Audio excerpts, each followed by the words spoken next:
Chag Sameach. This is a wonderful time for us. 9 years ago, in 1986, in the city of Detroit, there was a very important meeting which we regard as historic. 8 national organizations came together at the Birmingham Temple to create something that is now called the International Federation of Secular Humanistic Jews. And that moment, that time, was a dramatization of the fact that a movement existed in the Jewish world that was a significant and growing movement in the Jewish world. Today, the Federation has 13 national organizations, and we represent people from North America, Latin America, from Europe, Eurasia, Australia, Israel.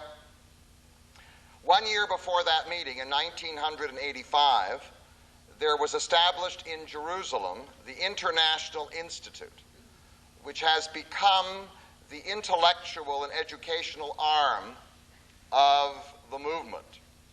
And since that time, the Institute has established a series of programs which are intended to guarantee the future of the movement.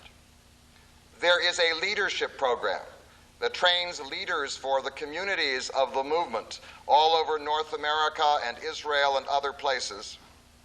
There is now a rabbinic program which trains rabbis for the future of humanistic Judaism. There are publications that are now being printed by the Institute, and two of them, will be present at the Colloquium for you to look at and to purchase if you want. They're very important. One of them in particular, Judaism in a Secular Age, is the first anthology of secular humanistic Judaism, containing 50 of the most important writers and thinkers who are the foundation of our movement during the last 300 years. Now, at Moscow, which was the scene and setting of our 5th biennial Federation meeting, and that was an exciting time, last October at this time, we passed a resolution. We passed a resolution that we wanted the Institute to move forward to create something very special and very important. We gave it the name the Colloquium, and what we wanted to do was to create a symposium, a forum, where we could address the important issues in Jewish life. And by so doing, we would not only be serving ourselves, but we saw ourselves also serving the larger Jewish world. And so we chose an issue for the first colloquium of the Institute that was related to our own experience. Many of the members of our movement were unaffiliated Jews. They were people who were not comfortable with the existing organizational structure of the Jewish community and sought to find a new way, since they wanted very much to be Jewish and to express their Jewishness, to find a new way to do that, in particular in the form of community.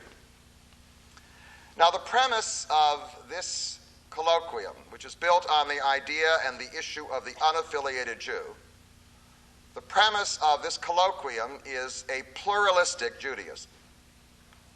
We recognize that out there, one of the increasing problems for the Jewish world is the large number of people who are no longer connected to significant Jewish communities.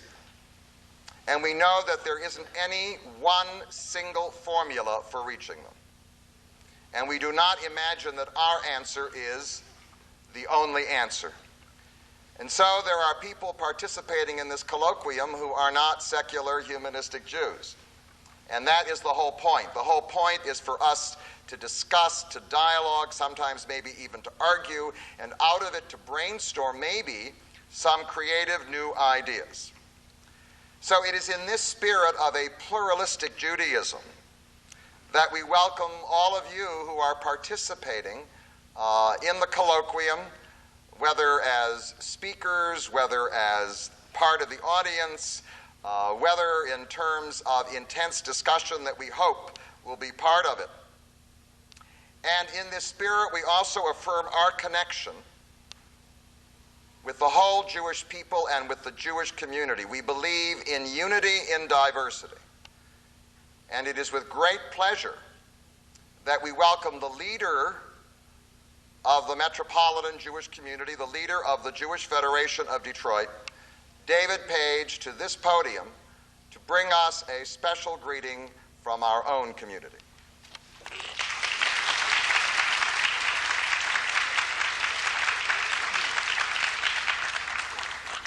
Thank you very much, Sherwin. One of the special pleasures or tasks that sometimes befalls the president of the Federation is that he or she is called upon to bring greetings at various functions. Until last week, I was president of the Detroit Federation, but I stepped down after 3 years. But I asked my successor, Bob Naftali, if he'd be kind enough to allow me the pleasure of bringing greetings to this group tonight. Because during my presidency, I had the opportunity to work closely on a number of matters with members of the Birmingham Temple, with Rabbi Wein, and with issues that you are confronting in this colloquium. And I thought I would particularly enjoy the opportunity to extend greetings on behalf of the Federation, even though Sherwin and I no longer hold that, I guess. Thank you. I think that the Institute for Secular Humanistic Judaism has indeed chosen as a topic a most compelling and challenging one, dealing with unaffiliated Jews. It's a question, as you said, Sherwin, that confounds all of us, and we are all in our various individual and community capacities, whether it be in synagogues and temples, in Federation itself, in various agencies or institutions, or in our homes, dealing with the issues that relate to that. And in Federation, we try to deal with that by taking a number of steps to reach out to the community, be it and with various efforts to involve people in the community. We are trying over the years to build more hands-on volunteer projects in the community, to have family holiday activities, formal and informal Jewish educational programs, missions to Israel, campus programs, and so forth. And you're certainly doing that in the Birmingham Temple, and other synagogues and temples are doing the same. We clearly have to figure out the solution to reaching out and involving the unaffiliated or disaffected members of our community, and I wish you well in the next 3 days in the dialogue and that you will be having along those lines. In my outgoing speech as president last week, I touched on this same subject, and I certainly am not going to give that speech all over again tonight, but I did mention the fact that I think that we have to recognize that the issue is not so much how to reach out to other people in the community who are not affiliated, or where to do it, or what mechanisms to use, but why we're doing it at all. That really is the issue. Why is it important for us to be Jewish? And I think there are many good answers to that, which I'm sure will be addressed by the speakers and participants in your colloquium. But that ultimately is, we have something special about Jewish values and Jewish institutions which make them worthwhile to perpetuate. And we need to focus both individually and within our homes and in our institutions on those Jewish values if this effort is worthwhile in the first place. So I would like to congratulate the Birmingham Temple, the Institute itself, and everyone who's involved for this wonderful effort. I look forward to participating in it in some more limited way, and I wish you Yasher Koach. I can tell you from personal knowledge that you are in for a real treat tonight in hearing the speaker tonight, Shoshana Cardin, a good friend of mine, a great Jew, and a wonderful friend of this community. And I will share with you the pleasure of hearing your words tonight, Shoshana. Thank you very much.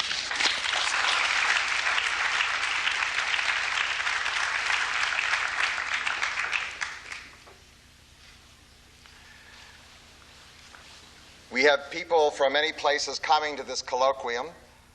Some have come from Europe, some from Israel, some from Latin America, many from all over North America, and we welcome them in particular for taking this trip and joining us for this discussion. One of the people who has come to us from England is one of the people who has made this colloquium possible. And we are very grateful for his generosity and the generosity of others. His name is Felix Posen.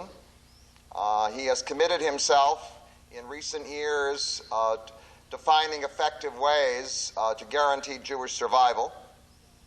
He is a great patron of Jewish learning at Oxford University, an officer and active in the Wexner Foundation, and he has just received an honorary doctorate from the University of Jerusalem from Hebrew University. And I would like to invite Felix Posen to come to this podium representing our movement and sharing with us his feelings at this time.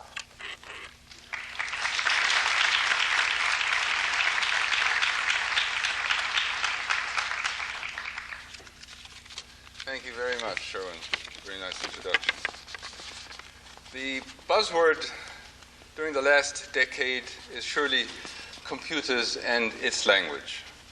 Let us see whether we can apply it as a metaphor in Judaism, where I would liken Judaism to the internet, the various denominations as servers to get into Judaism, and numerous browsers to help us find our way into the labyrinth, hopefully making it easier and more pleasurable than the thought of having to go to yeshiva to be able to get online with Judaism. The newest of the servers must be secular humanistic Judaism. Little known, very small in membership, and most likely not having enough browsers around to help the uninitiated to find their way. More important, perhaps, we do not yet have enough material to show, and above all, leaders to explain what we're up to. Not to worry, we're on our way, albeit far too slow for the computer age. Sherwin has proceeded with the first ever program to develop Madrichin, the alter ego of the traditional rabbinic role. Israel is taking its first tentative steps to possibly build the first secular yeshiva. These beginnings are small, but they surely point in the right direction. That is, to develop our own schools, teachers, research, and literature.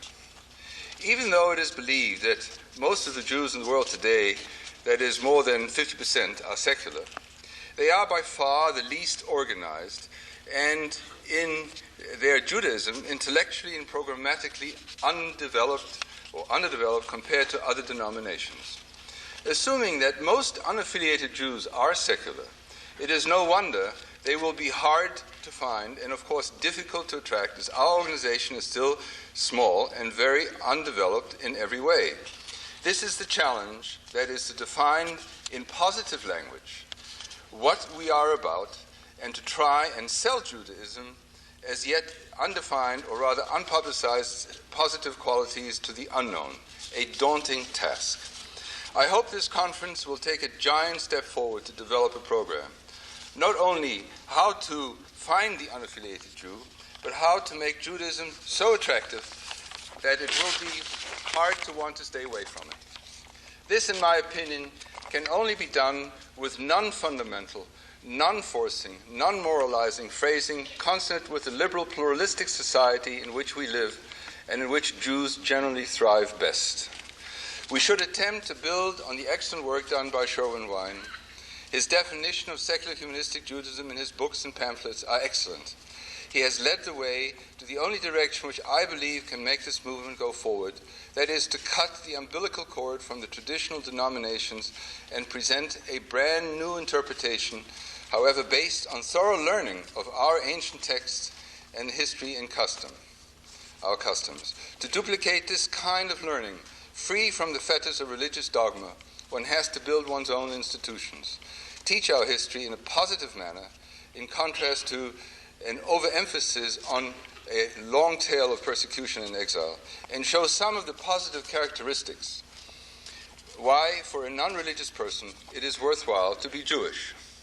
Some of the following identifiable cultural characteristics come to mind.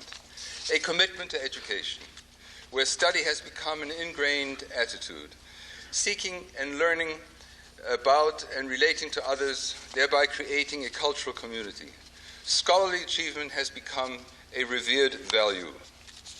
A commitment to the centrality of family and home, the relationship between individual, family, and community, good deeds, obligation to one's fellow human being, social justice. A belief in a better world and that life now is what counts, to enjoy but not at someone else's expense. Belief in repentance of sinners, need to relate to others to achieve completeness. The belief that individual health and happiness depends on the health of society. Belief in the supremacy of law, thereby representing a challenge to any absolute rule. It was the Jewish prophets who first had the courage to criticize kings.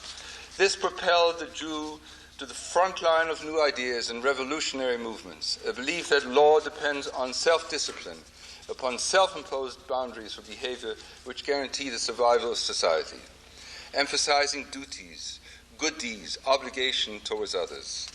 Perhaps to reinstill pride by demonstrating Judaism's contributions to mankind, adopted by most civilized societies, such as the concept of the Sabbath, more than just a day of rest for man, the concept of freeing slaves, the poor have rights to food, education, and dignity, and the rich have duties.